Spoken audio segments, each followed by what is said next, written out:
Previous episode में हम profit and loss से जुड़े जो बेसिक एग्जाम्पल्स था, क्या था रूल्स, क्या था फॉर्मूला, उसके बारे में डिस्कशन किए थे। लेकिन आज हम कुछ प्रॉब्लम्स के बारे में डिस्कशन करेंगे। मान लीजिए एक बुक का प्राइस है 70 रुपीज़ और उसे सोल्ड किया गया है 77 रुपीज़ में।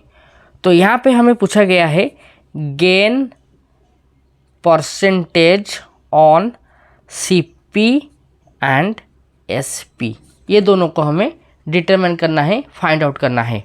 Gain percentage on CP and SP। CP यानी कि कॉस्ट प्राइस। कॉस्ट प्राइस क्या है बुक का 70 रुपीज़ और सेलिंग प्राइस क्या है, थोड़ा लिख लेते हैं। कॉस्ट प्राइस 70 रुपीज़, ठीक है, और सेलिंग प्राइस 77 रुपीज़। तो यहाँ पे जो हमें क्वेश्चन पूछा है गेन परसेंटेज, गेन कितना हुआ है हमें 7 रुपीज़ का। क्लियर कट आपको दिखाई दे रहा होगा।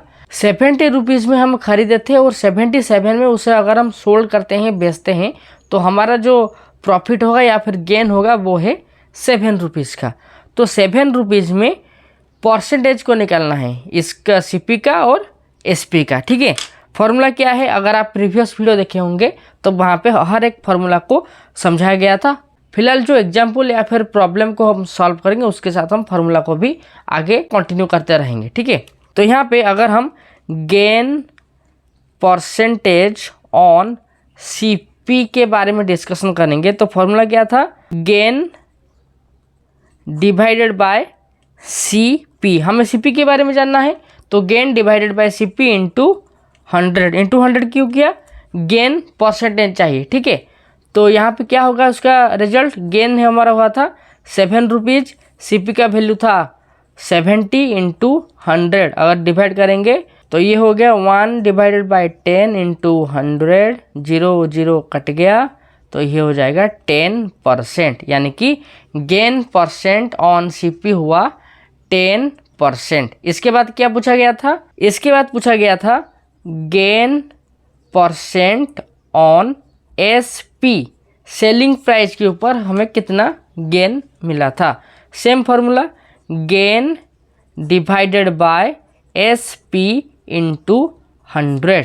गेन कितना है 7 डिवाइडेड बाय SP कितना है 77 इंटू 100। उसको हम क्रॉस कर लेते हैं, 1 डिवाइडेड बाय 11 इंटू 100। अगर हम इसे मल्टीप्लाई करेंगे 100 डिवाइडेड बाई 11। लेकिन ये जो पार्ट है या फिर ये जो हमें रिजल्ट मिला उसे हम थोड़ा और सॉल्व करेंगे ताकि हम इससे जुड़े आसपास पहुंच सकें। नॉर्मली डिवीजन करेंगे तो ये कितना होगा 11 9 जा 99, 11 9 जा 99 1। ये जो फॉर्मूला है ना 11 9 जा 99, देखिए 11 9 जा 99 प्लस 100%।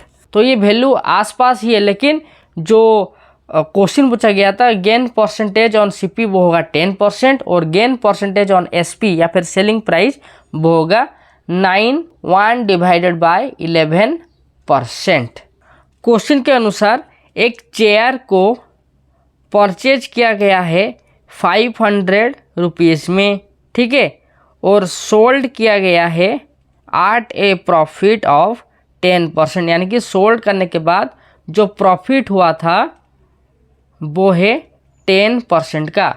500 रुपीज़ में खरीद किया था एक चेयर और जो सोल्ड किया गया था विथ प्रॉफिट 10% हुआ था। चेयर का SP यानी कि सेलिंग प्राइस 110% है। ये जो सवाल है वहाँ पे में पूछा गया है चेयर का सेलिंग प्राइस क्या था। चेयर को अगर 500 रुपये में खरीदा गया था और 10% प्रॉफिट के साथ सेल किया गया था, तो यहाँ पे जो फाइनल SP होगा चेयर का वो होगा 110%, क्योंकि 100% जो था वो था चेयर का वैल्यू और 10% प्रॉफिट के साथ चेयर को सोल्ड किया गया था। तो यहाँ पे सिंपली हमें 10% वैल्यू को निकालना पड़ेगा, ठीक है।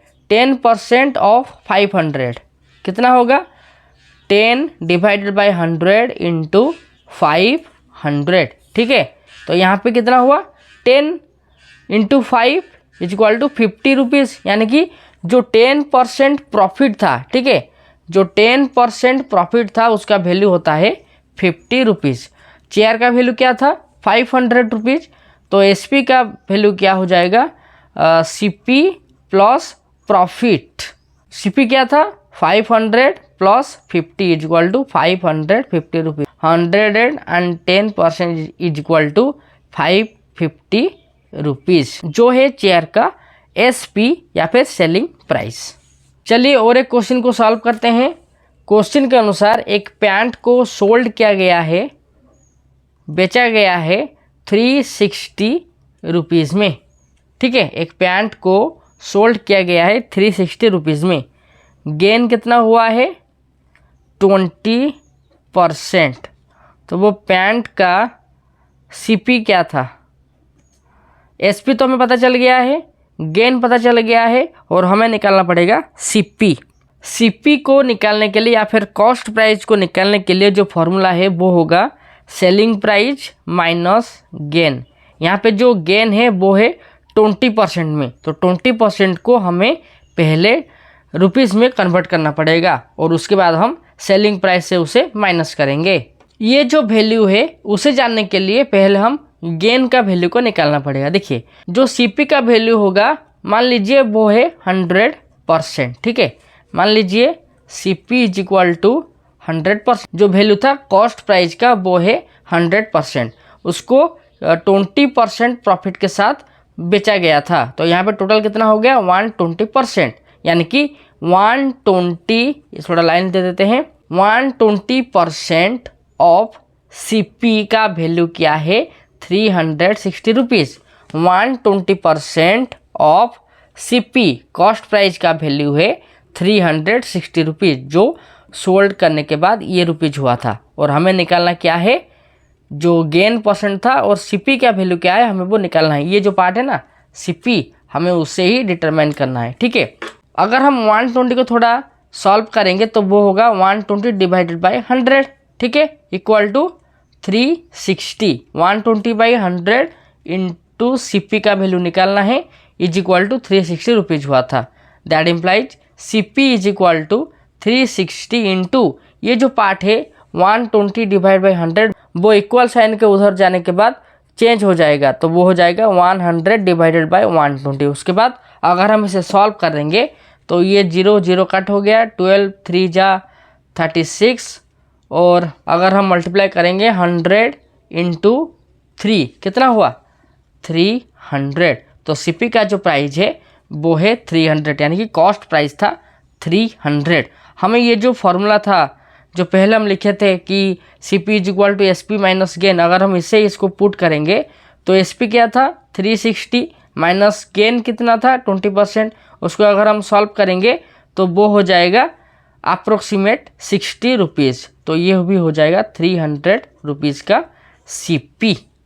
क्या हुआ, इसमें क्या डाउट में फंस गए क्या, 60 रुपीज़ कहाँ पे आया? देखिए ये जो 300 रुपीज़ था, 300 का 20% क्या होगा 20%, यानी कि 20 divided by 100 into 300 rupees. 0 0 cut हो गया, 20 इंटू 3 इक्वल टू 60 रुपीज़। तो ये पता चल गया ना 60 रुपीज़ था, तो 360 है सेलिंग प्राइस SP जो सोल्ड आउट हुआ था, और गेन हुआ था 20%। तो ये जो 20% है उसको अगर हम कॉस्ट प्राइस के हिसाब से कैलकुलेट करेंगे तो वो होगा 60 रुपीज़। तो ये वीडियो आपको कैसा लगा हमें कमेंट के माध्यम से बताइए, और इसी तरह से जुड़े वीडियोस देखने के लिए हमारे चैनल को सब्सक्राइब कर दीजिएगा। Thank you.